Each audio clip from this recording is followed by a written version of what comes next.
Hello, welcome along to the official AFC Wimbledon podcast. This season brought to you by Fire Door Compliance Consultants Limited. Head over to fdccltd.co.uk and check out what Dan and the team are up to this week. Loads to come. It's a foundation special. Delighted to say I've got a proper panel in front of me. Do you want to, I'll tell you what, why don't you introduce yourselves and your actual job role? So people don't want to hear from me, they want to hear from you. Do you want to go first?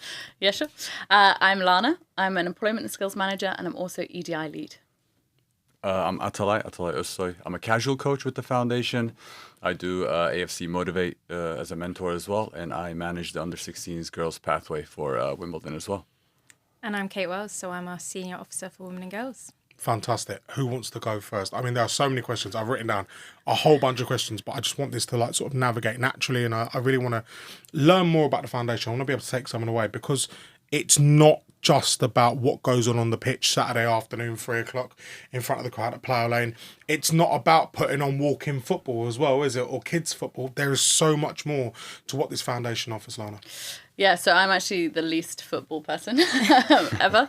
My background is not football. So I do the employment side of things and I work with mentoring young people. So we kind of got a range of young people that we work with. We've got niche young people, so that means not in further education or training. We target those who basically need help the most. So at the moment, you know how you hear in the news a lot, people are unemployed. They are. And then the job centres kind of need additional support and we're there to support them really. We are borough specific with a lot of our projects. But then exactly like Atalay said, so he does mentoring on Motivate Merton. And that's a bit wider. We do only target Merton young people, but it's like 11 to 24. So Atalay, you're mentoring 2 young people at the moment? Yeah, 2 young people currently. One who's homeschooled, one at a high school.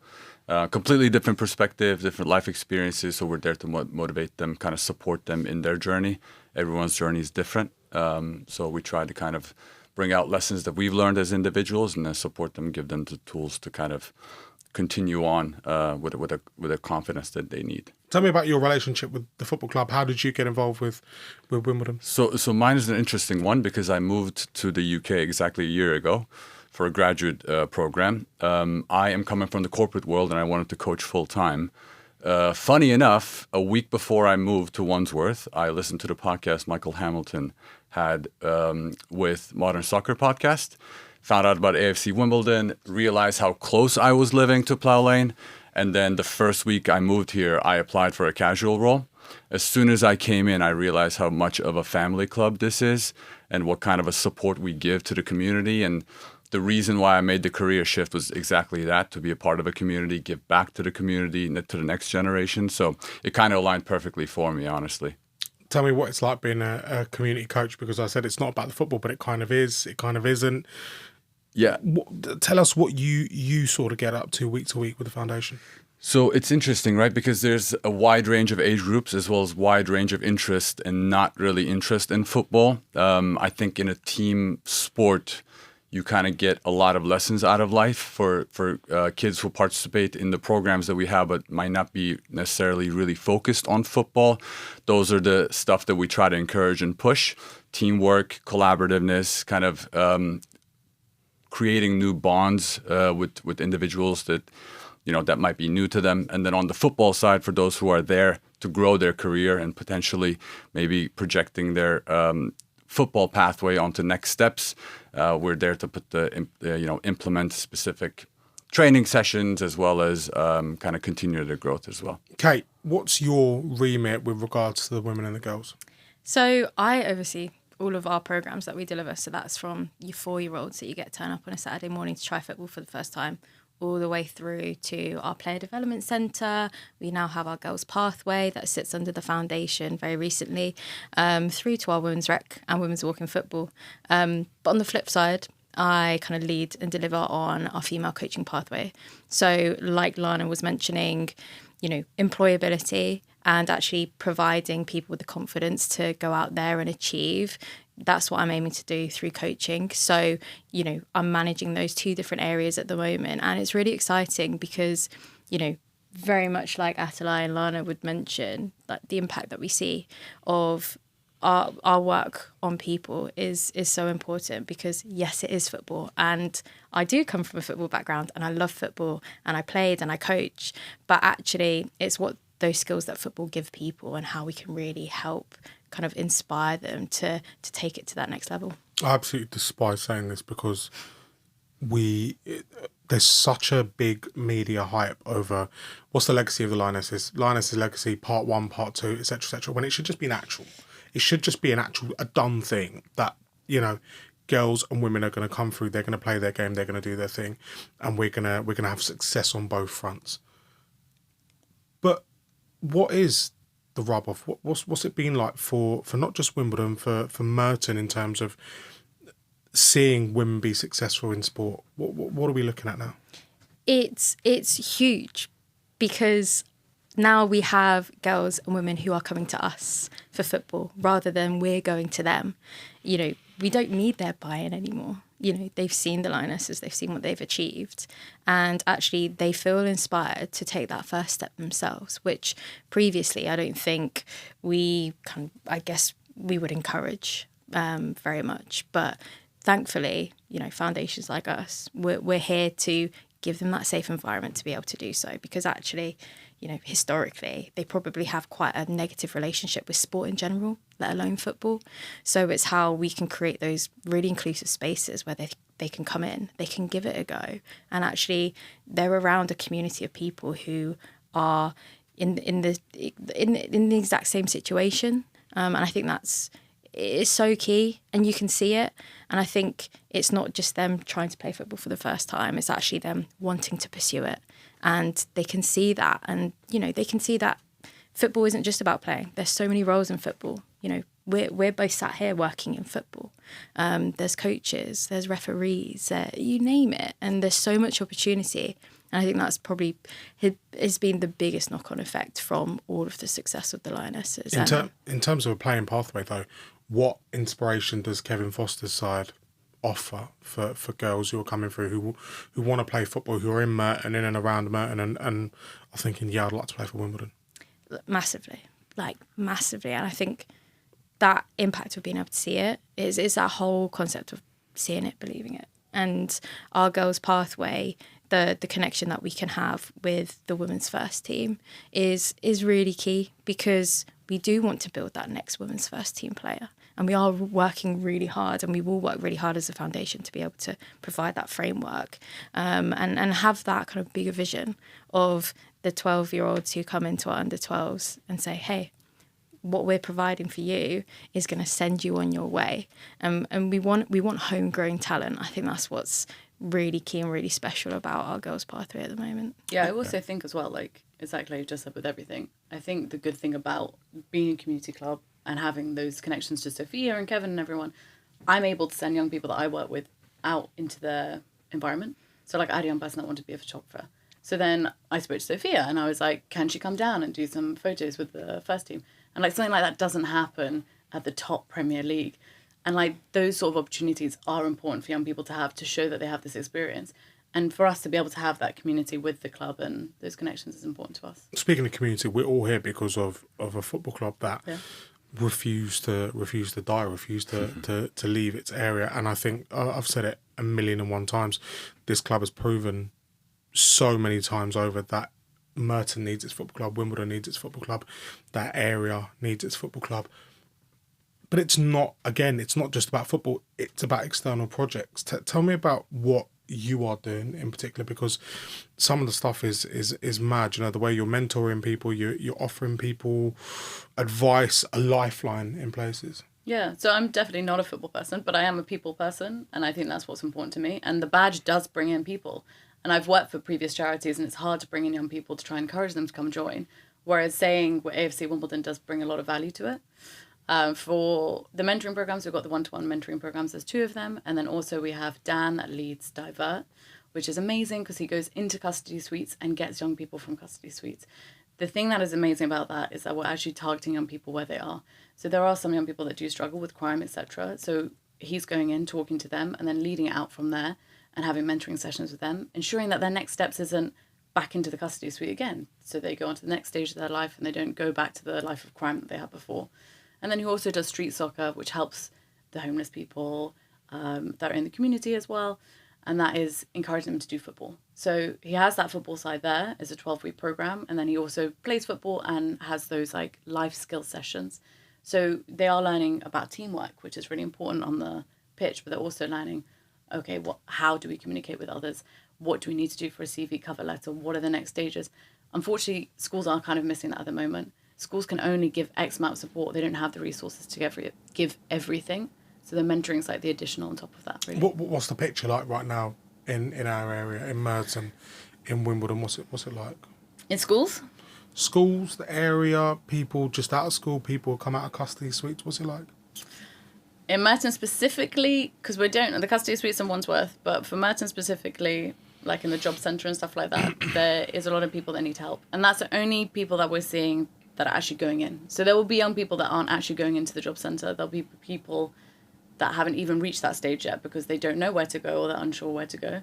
And then with schools, I think schools, you've seen it yourself, you've gone into local schools, I think they do need additional support. And there's young people that are neurodivergent that aren't being tested. There are young people that are waiting for the EHCPs, so that's the Education Healthcare Plan. Why is that? Because there's no resources? It's time. So since COVID, it has affected young people a lot. So that's self-esteem, low confidence. They haven't got the resources necessarily to help them. And it's just kind of working around that. The school system is very archaic. And to expect a young person to sit in a classroom from, let's say, 8 till 4 is very difficult, especially if you're neurodivergent. You're kind of pushing the boundaries of what is expected of a young person. Us pulling them out for like an hour in 1 week just to check in on them, see how they're doing, have that conversation is really important. Even for these coaches, like when Kate and Atalay have discussions with young people on the pitch, they're meeting someone that isn't a family member, that isn't a teacher. So it's someone outside of their bubble, which is really important for them as well, to like build those relationships, understand how to speak to adults, so then that can help them in their future when they go into the world of work. Yeah, I think some patterns and habits are set by the schools in their environment just because they can't escape it. It's kind of their internal structure. So us coming from the outside perspective, of course, it takes us a little bit to get to earn the trust of the people in the program. But once they see that we're there as an outside perspective with no judgment or no team, basically, in the relationship kids have with their schools or the struggles that they're going through, I think the trust is built. And then, I was talking about this being a family club. Like one thing that stands out to me is that there is no age specific group that we support more than the others. It's all across. So having kids 8, 9 years old be exposed to what the club's true meaning is, which is supporting the community, it turns into a lifelong association with the club. So really proud of that, honestly. How do you measure success? I mean, this is to all of you in terms of community initiatives, programs, whatever this club is trying to roll out in terms of the foundation. How do you guys, what's your barometer for success?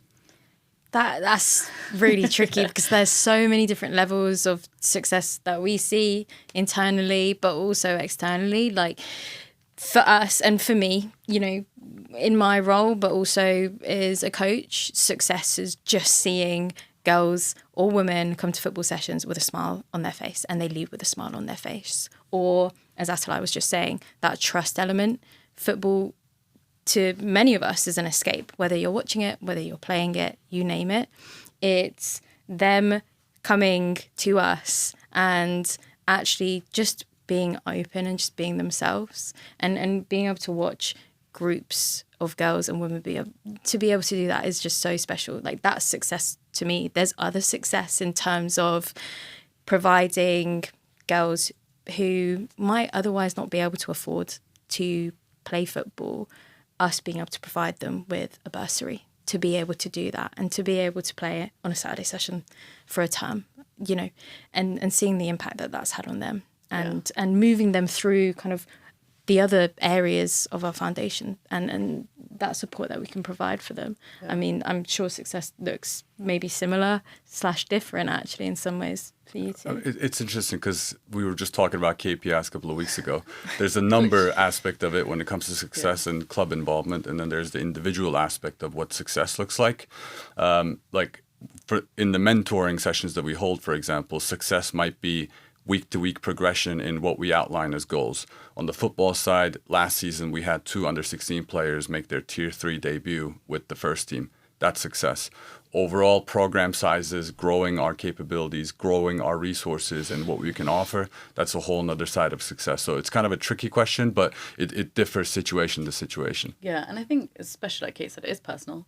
So there's things that I will see that not everyone else will see because they just won't. So like I have a young person who is autistic and I'm mentoring her. I have been mentoring her for over a year. She used to come in with mum for every session. And then now mum doesn't come to sessions. And even Mandy at reception was like, looking at them now after a year, she was like, they're so confident as a pair. And then as herself as well, she's very confident in herself. And that is quite a big thing for me. She may not have a job yet, no. But is she more confident? Is she able to speak to people that she wouldn't have spoken to before? Yeah, I think she is. So what challenges are there? There's a lot. Where to begin? There's a lot of challenges because especially I'm targeting young people that are the most vulnerable. So they will not turn up for a session. So Atalay, other mentors have had it where young people just don't turn up or they will be disruptive in a session. And then also with the KPIs, trying to hit those numbers to get the funding. I think funding is a really big thing. Like I have discussions with other football clubs. Palace have an amazing mentoring program and I'm so jealous of it, but they have the money. So I think for us it is funding as well. So I struggle with certain things. So I had 4 programs like last year and then now I'm down to 2. So trying to cope with that as well, I think can be quite difficult. And trying to encourage people and be like, this is what we're doing, this is a reason. It's hard to get the funding. Yeah, I think that's like across kind of all departments within our foundation. That's probably one of the biggest challenges.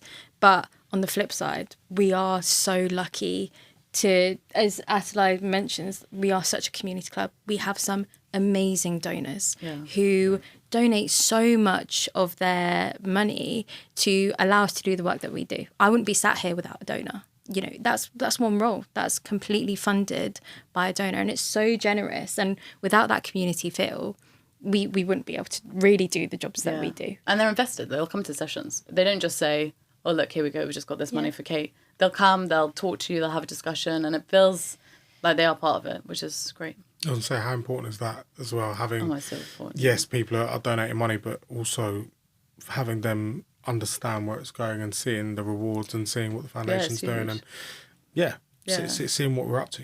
Yeah, I literally have volunteer mentors that mentor young people. They are all fans. They've heard about this because they are fans and they've just seen like a random flyer somewhere and been like, I want to be involved. And that's great. And that really does help us to try and speak about what we do as well. But it also just, it's nice. Like to say that someone is a huge fan and also is part of the foundation's work is amazing. Does the foundation, the scale of the foundation, the size of the foundation and what it's doing, does it move along with the football club's success? Ooh. It's really weird because someone actually asked me this the other day because they were like, oh, you guys are now in League One, you must benefit from that. And I'm like, well, I think we do to an extent because it does show like we've gone up in the ranks and that does help, and our women's team are doing amazingly as well, which is really good. I think the issue is sometimes though is just making sure that the community know about us. When I first joined, I was like, we are AFC Wimbledon Foundation. And then people would ask, oh, are you this charity? And I was like, no, we're this one. So I think sometimes there's a bit of miscommunication, but the club are so supportive. Like for my EDI stuff, so equality, diversity, inclusion, I did a thing on International Women's Day and they filmed it and they got involved and they put it on all their socials and that was just amazing. So the club really does advocate us, even us being here, like that's amazing. So I think with the success of the club, they are pushing us forward as well, which we love. I mean, Atalay, I presume this is a question for you. When you're running sessions, when you see kids walking in around Wimbledon, around Merton, do you see more Wimbledon shirts? I mean, we've got some nice kits out there. Yes, 100%. I was going to say, I think the biggest thing that came from our promotion to League One is the willingness to engage with the foundation and the club rather than kind of us pushing the partner with the external parties. But yeah, I mean, the commitment to the club, starting from the families and then with the kids, I've been really, really surprised to the scale of it as well. The funny thing is kind of when I work match days, for example, we'll have people from Bulgaria come in as Bulgarian Dons. Like I never could have imagined that. I feel like the with the youth side, with the promotion of the men's first team as well as the women's first team, I think they got promoted a couple of years back. It's continually growing, and I see it on the girls' pathway side as well. Like there's a different association and respect towards the badge, and I think that comes with what they see on kind of happening on the pitch as well a little bit. Kate, what about for you? I think just to kind of piggyback off what Atalay was saying, it's so special to see what the club has accomplished with probably what is slightly less resource than maybe other clubs. For example, the women's side, you know, it's incredible to watch how the fact that they're still being able to kind of maintain their position in Tier 3 that they are right now. You know, they're playing at such a higher level. And for me, you know, with the promotion to League One, it's the buzz. You know, people are excited now. And on a Saturday morning when we have hundreds of kids come to Wimbledon Park, probably guaranteed at least 50% of them are wearing an AFC Wimbledon top. And it's amazing. Like, it is so special. And I don't think you're going to get that anywhere else. You know, it's so particular to AFC. How do we hook in the rest of the kids and the other things? I know, we're going to turn away. Peer pressure by other kids who were in the Wimbledon kit. I always harp on about my nephew wherever I go when it comes to this football club. You know, they live on Putney Hill, so they live on the border of Wimbledon, Putney. He lives right between us and Fulham. Like, it's equidistant. His dad's an Arsenal fan, but his mum goes, he's supporting Fulham or Wimbledon, and he's like, I'll support Wimbledon. And for him, he's obsessed with it now. Like, he's obsessed with the football club, and I don't know, there's just something about this place that hooks you in, isn't there? I don't know what it is. I mean, for your personal journey, you said that, you know, you've worked in different charities. What's it like working for the badge, for the football club, for the people of Wimbledon, seeing what it means every single match day, every single day you're out on in the parks and you're talking to people midweek? What's it like? It's amazing. Like, it's exactly like Kay said, it's an energy that you just don't get anywhere else, and that is brilliant. Like, the flood was horrendous, but what came out of the flood, that was our officers that went as well. So we all moved upstairs, and now we are with the club. So we actually get to see people in the club all the time. The fact that I just get to have casual conversations with Jonesy, that I'm like, oh, hey, Mark. And, like, he's someone who actually created this. He's someone who's a big part of this. And that, I don't think you'd get anywhere else. That is amazing. I think really having those conversations with people you wouldn't normally meet and feeling like you're valued as well is amazing. What about for you guys? I think, like, as Lana said, what makes this club so special and to be a part of it is the people that work at the club, the fans, everybody. It's such a great kind of place to step into, because I've only been at the organisation for almost 10 months now, and the connections that you can make with anyone, even if you're just walking through reception, even if you're just going through different levels of the stadium and you've got kind of the catering staff there, everyone will say hi. You know, it's so nice, because it does feel like you are united, like, under the badge. And exactly like what Lana mentioned around the fact that we now get to sit and work in the same space as the club. And I think that allows us to elevate our work, you know, because that collaboration is there. Oh, and Atalay, for you, being a year going and just landing in this place called Wimbledon and going, wow, there's a football club. Okay, cool, let me get involved. What a year to be involved in. Yeah, seriously. I got really lucky, and I feel lucky, honestly. But from the perspective of, I think, this club being a fan-owned club, you almost sit at an eyesight level with the club. There isn't a whole side of, okay, the fans sit here, and then the club is up there. Like, it's basically the club and the fans sit at the same table, eye to eye, and then get involved. So that's kind of how I see it, and that's what's been different. I've come from Istanbul. I'm a Galatasaray fan. Grew up in the stadium, love Galat. But there's a whole nother level of Gala up here, fans down here kind of a setup from my experience there. That's what's kind of hooked me into this club with AFC Wimbledon. There is none of that. It's the same level, same engagement, and it's something really to be proud of. So when you look at what you're doing with the foundation, how different is it here in comparison to Istanbul? In terms of... I mean, it's a massive difference, I think, because of I would say the locality of the programs that we run. Right, Galatasaray has a big brand, for example, I would say globally, but I think the impact that you see locally is so much more significant with AFC Wimbledon. I think from a scale point, of course, with Wimbledon's growth coming up, I think we're going to get to those levels as well. But the current state of impact within the community, I think it's so much higher with Wimbledon, to be honest.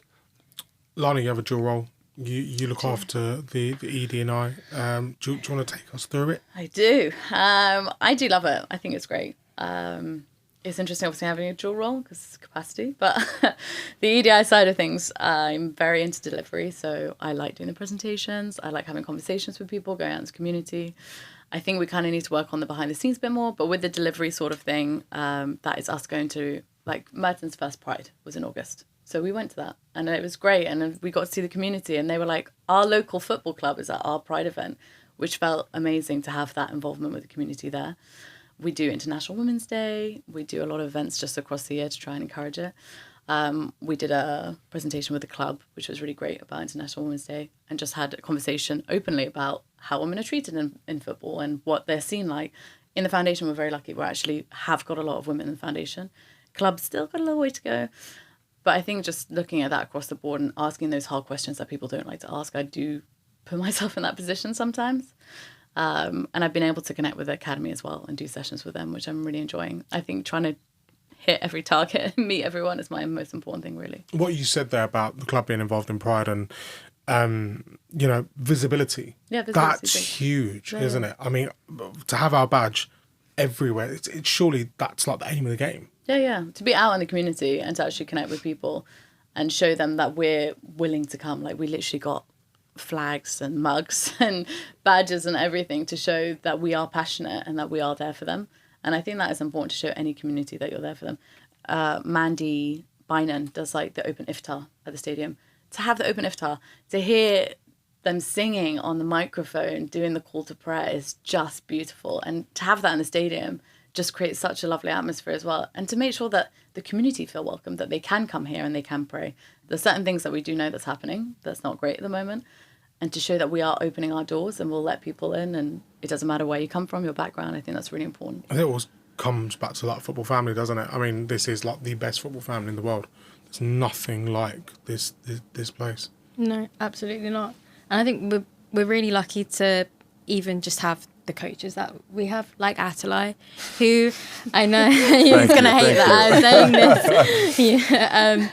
But you offer so much of your time and your efforts that it's volunteering to girls who want to pursue football.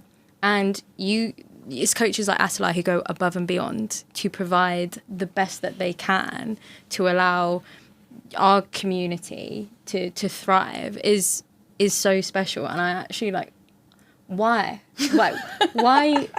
what is it? Because you've only been here for a year and you've really thrown yourself in. Yeah. Even with mentoring, I literally asked football coaches to mentor. They can say no to me, and he said yes. And I have like a post-session form. He's the only mentor that fills it in properly and does like a whole thing. It's great. I mean, not to turn this into a therapy session or anything like that, but I think it's the concept of living a certain life, thinking what matters is status and where you work and all this kind of stuff. And then you get a taste of how empty that feels. And then if there's a legacy you leave behind in the time that we have on earth, what am I doing to help my community? What am I doing to help the next generation of people, of players? So that's kind of the passion piece. That's where that came from for me with football. And when I made this move, I had a very specific target of actually getting involved in the environment that I was going to put myself in and then being a part of the community. And of course, the players and the people make it so much easier as well. I could have gone to a club that wasn't a community club like this and not feel the same way, or not feel like maybe as voluntary or as engaged as I am. It goes hand in hand. So it's not just, it doesn't end with me. It's kind of a synchronized environment per se. And then to throw it back at you, Kate, for example, the lead on program and everything that you all are doing, like it's giving reason to be more involved in the club because you see a future of collaborative growth within the community as well. Yeah, so. And I think especially like on the EDI front of things, we are doing better in the foundation. We've got a lot of women, but we know we haven't got a lot of female coaches. So that is why Kate does lead on. She's bringing in more female coaches, inspiring more young people, adults who may not have wanted to do it. And I think that's really important. Going forward, what do you need? Who do you need? Who do you want to enable the foundation to grow and to keep flourishing? Everyone, can Yeah, we say? I kind of want to say everyone. Yeah, I think it's a difficult question because the fans are so important. Like, we all know that. After I've seen them on match day, we usually do like big foundation events. 25th of October is our next one, just Foundation Day. But I think it's just important that people know who we are. And I think things like this help, and having those conversations. Even when I have volunteer mentors in, I show them around the stadium and I say who we are. And they're like, oh, I just never knew there was a foundation before I signed up to this. Having those conversations, I think, is important for us. Yeah, definitely. And it's important that we can get people to invest in the work that we do, not just in terms of resource, but actually in terms of kind of mentality as well. It's really key. And we're really fortunate that we do a lot of work with other organisations. A huge funder for our women and girls football programmes is Wimbledon Foundation.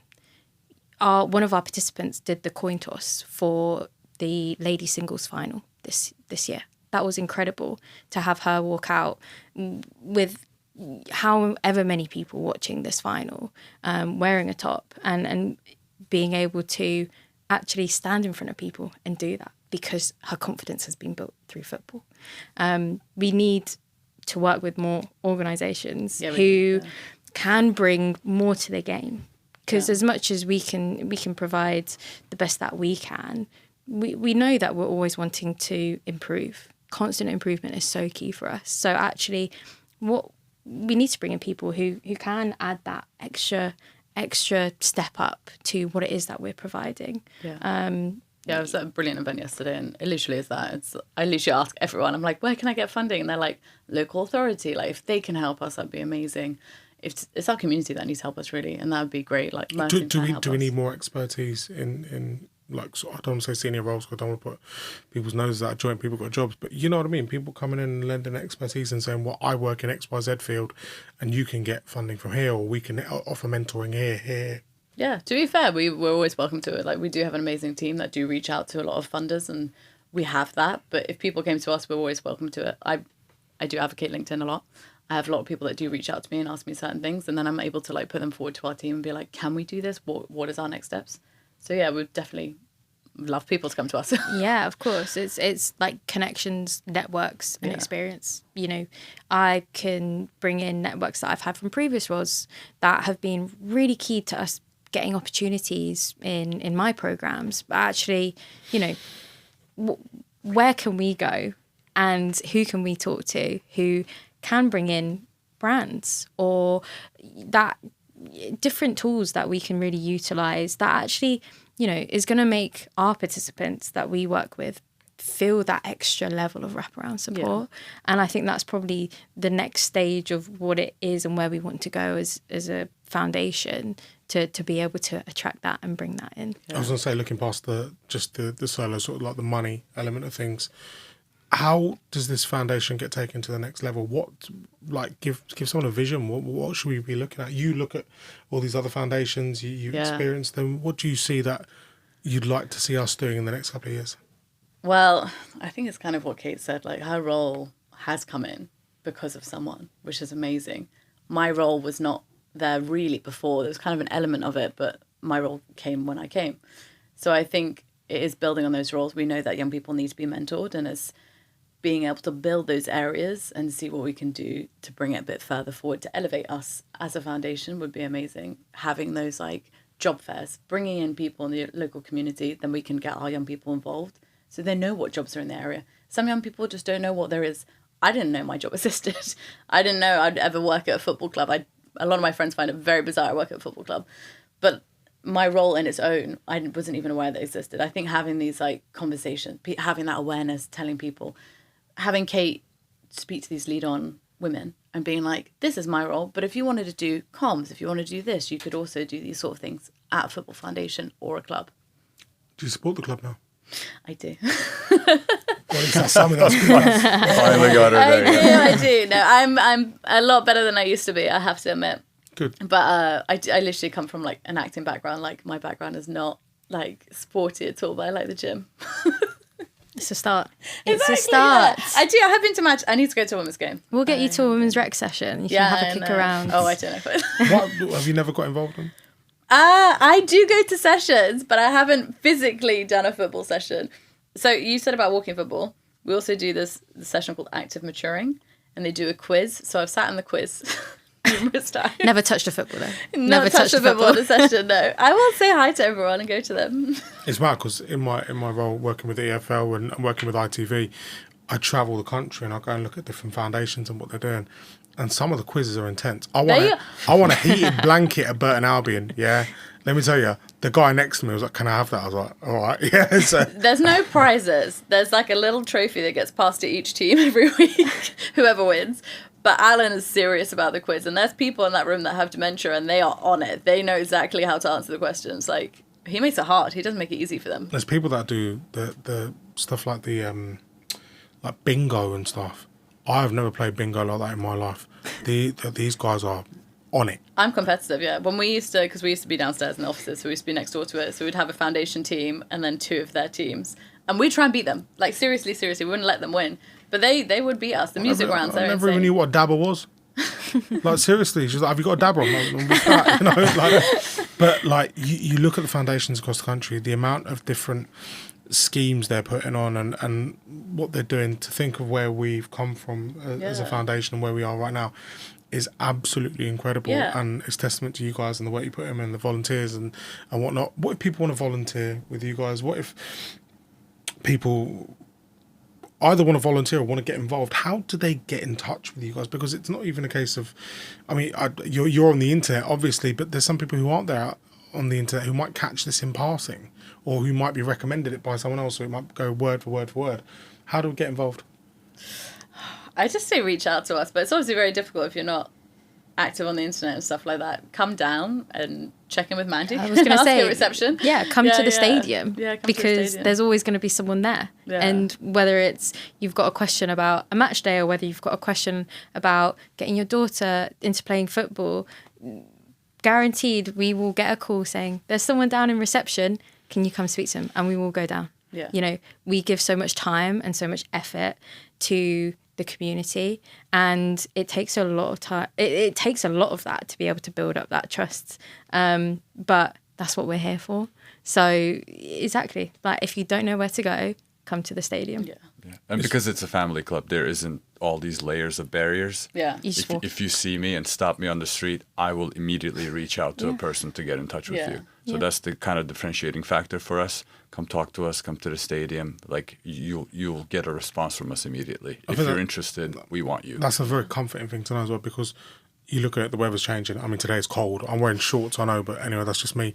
But like, it's cold out there, and people are going to look for respite, and people look for places where they can go, maybe if they're struggling, especially the older community. Do you know what I mean? Like, you know what I mean. You're like, you know, there's going to be people out there who want help, who need help. It's interesting you say that, actually, because the stadium is a safe haven. Yeah. So actually it's like a designated. Yeah, it's a designated safe haven. So if someone needs something, if they don't feel safe in the community, they actually can come to the stadium. So, that's really important. Yeah. That's really, really important. I think especially now, like, some people don't feel safe in certain areas, and ensuring that people can come in, they're more than welcome to. Absolutely. And they said it couldn't be built. Kate, the women's football, what's the plan going forward? I mean, we want to see homegrown talent come through. What's the pathway like right now? If I am a parent of a young girl who's taken interest in football, who doesn't know where they're going with regards to it, who maybe has been to another academy and not for me, how do I get in touch with you? How do I get in touch with the foundation? How do I get my girl playing for AFC Wimbledon? It's really great that you've mentioned that, because we're at a very positive point with the foundation and Women and Girls and what it is that we deliver. And, you know, I mentioned earlier that the girls' pathway, which is under 12 teams all the way through to our under 18s, which is the last step before our women's first team, have now recently transitioned under the foundation. So we are able to provide entry points for girls, no matter their experience, no matter kind of where they've come from. You know, they come to us and we will put them into a session that we feel like most fits with them. And if they're not suitable, now we've got the ability to push them higher, or actually, do you know what? This is a better environment for you to play in, and then we can build them up like that. Previously, we didn't have that. It was, we were really around kind of that foundational grassroots girls coming in and playing football for the first time. But now we can provide them with that development. And the way that they can do that is heading to our website. All of our details, or my details, are on there. But equally, seeing the badge around, and we get girls who have recently had trials at other clubs, Premier League clubs, who weren't successful. Actually, they're looking to us now, and we're able to provide their daughters with that opportunity, and the quality coaching to be able to explore that and not fall off, because it's so easy. And when I was that age, that happened to me, and we want to retain and make sure that girls stay in the game. And it is tricky because there is that opportunity now, and girls can see themselves and playing, and that is an opportunity for them that they haven't had before. So we're here to make sure that no matter what previous experience they've had, if they do want to pursue football, we're going to do our best to make that happen. And we've got coaches like Atalay who are here to do that as well.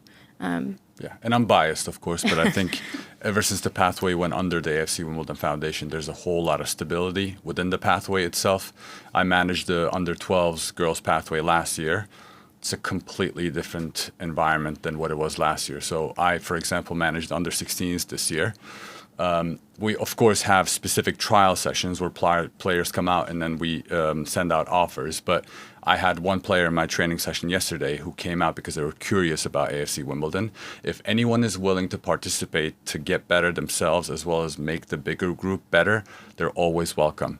And the one big change that I've seen from the prior year is that the collaboration of the coaches across the entire age groups, under 12s, 13, 14, 15, 16, and 18, everyone is communicative all the time. So that true idea of pathway, I think it was kind of almost like seeded into people's brains when we saw under 16 players make their debut last season with the first team.